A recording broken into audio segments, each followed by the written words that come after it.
Welcome back everyone, Danny here for another sim racing video. Thanks so much for joining in as always.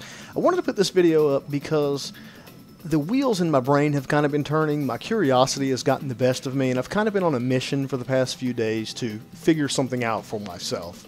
You know, I've gotten to thinking recently, and there's so many good sims, there's so many great simulation racing titles out that are available to us right now that we are like really lucky. And you know, they're all so good in their own way, it's really hard to put a stamp on which sim is actually the best.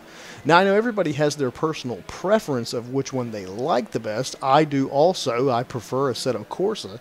But, you know, some people like iRacing, and it's all a personal preference thing based on what kind of cars you like to drive. Some sims are more specific to a particular kind of cars, where others will be specific to a different type of car. It's the same thing with tracks. Some sims have tracks available. The other sims don't have that particular track that you might like, or group of tracks, or type of racing, 24-hour racing.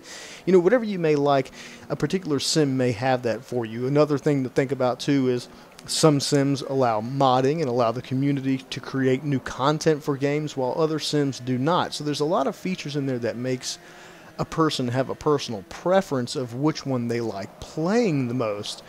But when it comes to the core physics and the core of the simulator, actually saying which one is best is very difficult, at least for me. And I think the reason for me, at least, and probably a lot of people, is because in all honesty, they're very similar. You know, you take iRacing, you take Assetto Corsa, Race Room, they're very similar with their core physics. You know, they're going to be slightly different each in their own way, but they are very similar, and that makes complete sense because they're all trying to base what they're creating on something real. You know, they're all trying to base how it feels to drive a car in real life. Well, in real life, it feels one way to get behind the wheel of a car and actually drive it.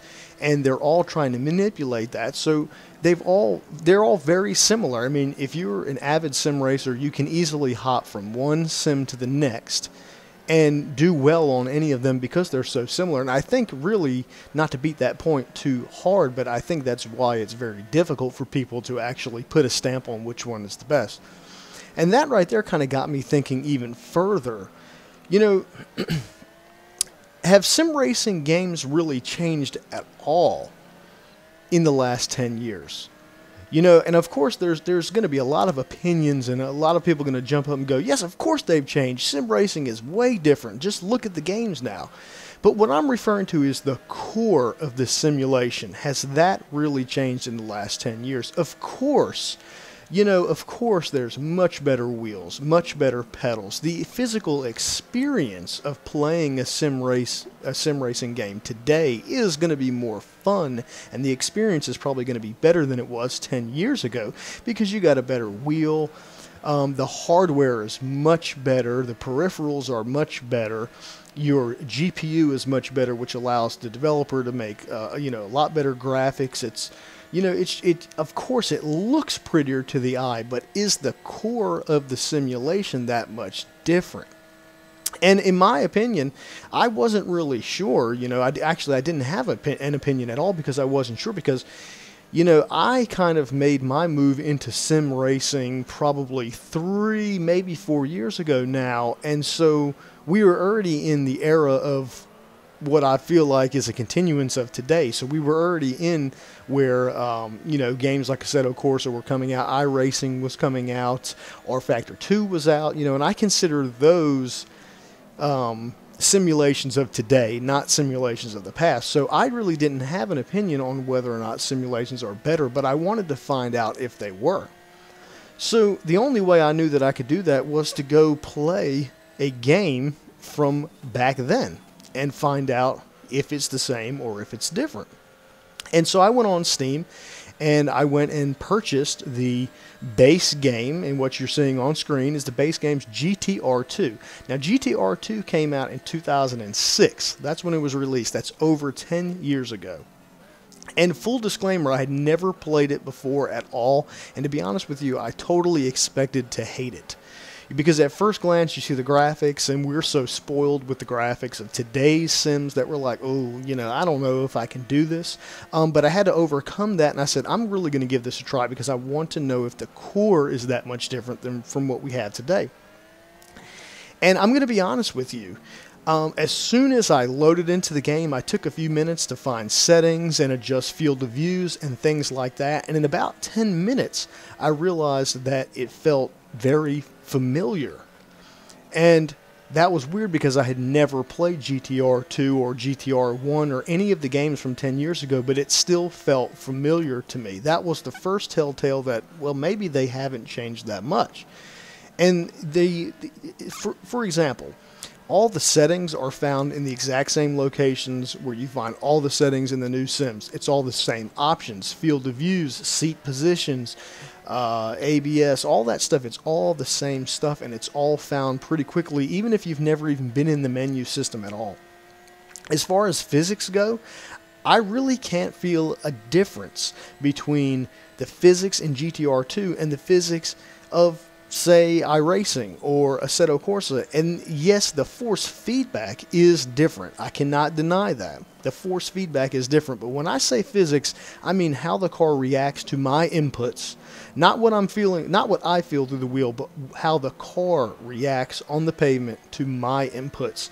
It reacts the exact same way as it does in any new age simulator that we play today. The loss of grip looks the same, it feels the same, knowing whether you're understeering or oversteering feels the same, correcting a oversteer, correcting an understeer, that all feels the same. You know, it was so similar. I literally, after 10-15 minutes of running a race, I felt like I had played that game for 2 days, 3 days, months, years. You know, it was that similar. Now, I'm not going to deny that the graphics are way different. You know, with today's technology, of course, Assetto Corsa looks way better. iRacing looks way better. Even R-Factor 2 looks better. But the core of the game, the amount of fun, the enjoyment that you get out of it, it's the same. Honestly, in the last few days, I've spent more time playing GTR 2, and I've gotten more smiles out of playing GTR 2 than I have Assetto Corsa or iRacing or any other sim that I have on my desktop. And that's straight up. And so, you know, my final thoughts on the situation are, while peripherals have gotten much better with, you know, crazy force feedback wheels, direct drive wheels, pedals that pretty much should have just, they basically came out of a real damn race car, graphics cards that can move so much information so much faster, and CPUs that are so much better, and these crazy builds, and, you know, with the implementation about a year ago to the mainstream market of VR and things like that. Of course, the physical action of playing a sim now, I think, is more fun because not because of the game itself. I hope that makes sense. It's not because of the core game. That's because of what you have available to use to play the game, the peripherals, the hardware, things like that. I hope that makes sense. But if you just think about base game to base game, the core of the simulation that you're playing, they really have not changed that much. And that, at least that's in my opinion. And I've really been enjoying playing, you know, GTR the last couple of days, and I think I'm going to make some more videos on it.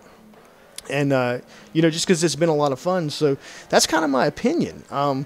The core of the simulations that we play today are basically a small derivative of what we had 10 years ago. They haven't changed that much. What has changed is the peripherals, and I think a lot of times people get that confused. You know, the game itself is the same. That hasn't changed. It's just what we use to play the game, and that will continue happening. And, you know, I'll close it with this. I think that's a good thing. What that means is that 10 years ago and today, these developers have already gotten so close to it being like driving a real car or racing a real car. There's not much more further that they can do to make it that much better. It's up to the peripherals. It's up to the wheels. It's up to VR to make it feel more real. But as far as the core simulation goes, I don't think it's really changed that much. Honestly. I mean, I think it's pretty much the same. And GTR 2, that's a great game. I should have purchased it and played it a long time ago. Not to mention, it's not nearly the demand on your system. and it runs really smooth. Gets great frame rates. Even on probably a far lesser PC than what I have, it would be fine. So if you don't have GTR 2, it's on Steam for like $7. Pick it up. It's a lot of fun, and you'll see what I'm saying. Anyways, that's my opinion. I know everybody has their own opinion. Let me know what you think in the comments below. And if you went on to enjoy this video, please click that like. If you didn't like it or you disagree, you can click that down arrow too. That's perfectly fine with me. As always, though, I appreciate you watching, and I will see you guys in the next video.